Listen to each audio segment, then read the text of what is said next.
Hello students, ये simple harmonic motion के ऊपर प्रॉब्लम है।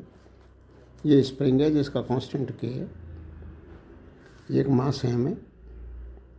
अब इसने block A of mass M is release when extension in the spring is X not.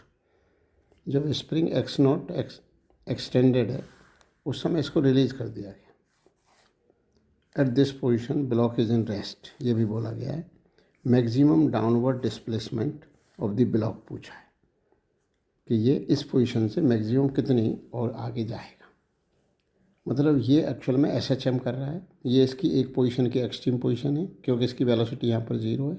इसको यहाँ से रिलीज कर दिया गया तो ये फिर दूसरी जो एक्सट्रीम पोजीशन आएगी तो यहाँ से यहाँ तक ये कितना और मूव करेगा। लेकिन इस पोजीशन पे स्प्रिंग ऑलरेडी एक्सटेंडेड है एक्स नॉट। अब हम इसको कैसे करें? एक्चुअल में यहाँ पर इसकी काइनेटिक एनर्जी 0 है क्योंकि रेस्ट में है, तो ये एक्सट्रीम पोजीशन है। तो दूसरी एक्सट्रीम पोजीशन कितनी दूर जाके होगी ये इसने पूछा है, तो वहाँ पर भी वेलोसिटी 0 होगी। तो अब इसमें होगा क्या, मान लिया जाए कि ब्लॉक इस पोजीशन से एक्स और नीचे तक जाएगा, दूसरी extreme position, extreme to extreme. तो अब जो है तो स्प्रिंग अगर ये एक्स नीचे जाता है तो स्प्रिंग 2x खींचेगी, क्योंकि आप यहाँ देख लीजिए, इसको यदि एक्स ऊपर कर दो तो ये दो तरफ से स्ट्रिंग सेलेक्ट कर जाती है। तो ये दो तरफ से सेलेक्ट करके उधर स्प्रिंग पीछे हट जाएगी। तो अगर ये एक्स नीचे जाता है, ये पॉइंट एक्स नीचे जाता है, तो ये 2x खींचेगी, क्योंकि ये तो 2x खींचेगी। 2x खींचेगी तभी ये दो तरफ x हो पाएगा। तो अब अपन देखते हैं कि स्प्रिंग की पोटेंशियल एनर्जी में क्या चेंज आया और ग्रेविटी की पोटेंशियल एनर्जी में चेंज आया। तो net change in potential energy 0 होगा। क्यों? क्योंकि काइनेटिक एनर्जी में चेंज 0 है, तो पोटेंशियल एनर्जी में चेंज भी 0 होगा, क्योंकि ऑसिलेशन एनर्जी कांस्टेंट रहती है। तो change in kinetic energy plus change in potential energy is equal to 0। तो change in kinetic energy is already 0, therefore change in potential energy also. तो यहाँ पर दो पोटेंशियल एनर्जी हैं, एक स्प्रिंग की पोटेंशियल एनर्जी, एक ग्रेविटी की पोटेंशियल एनर्जी।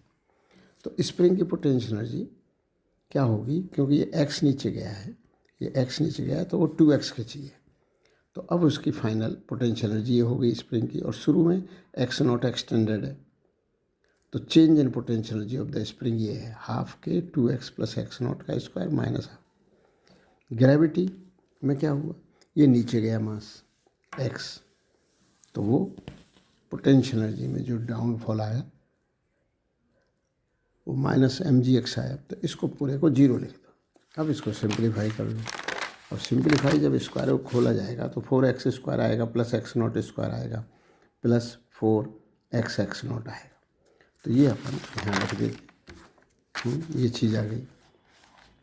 अब इसको जब इसको ओपन करा गया तो ये चीज़ आ गई।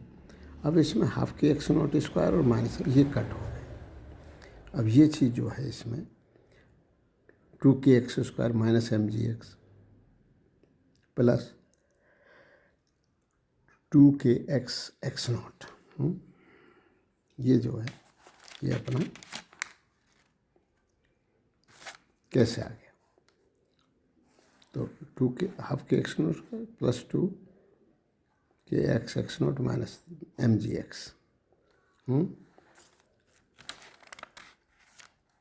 तो अब इसमें हाफ की यहाँ मल्टीप्लाई भी कर दी गई है। वैसे 4x नॉट है तो हाफ को या तो हाफ का मल्टीप्लाई कर दो अंदर, तो 2kx स्क्वायर रह जाएगा प्लस हाफ के एक्स नॉट स्क्वायर रह जाएगा plus 2kx not minus half के एक्स माइनस mgx, ये कैंसिल हो गया। अब इसमें एक x कॉमन आ गया, x कॉमन आ गया तो या तो x इक्वल टू 0 है या फिर दूसरा x यहाँ से कैलकुलेट कर लो आप। तो ये x कैसे कैलकुलेट करोगे, mg माइनस 2kx नॉट इधर चला जाएगा दूसरी तरफ, 2kx, तो x की वैल्यू 2k से डिवाइड कर दे तो ये आ जाएगा इसका आंसर। तो ये इसकी ये प्रॉब्लम थी। तो ये दूसरी एक्सट्रीम पोजीशन हो गई।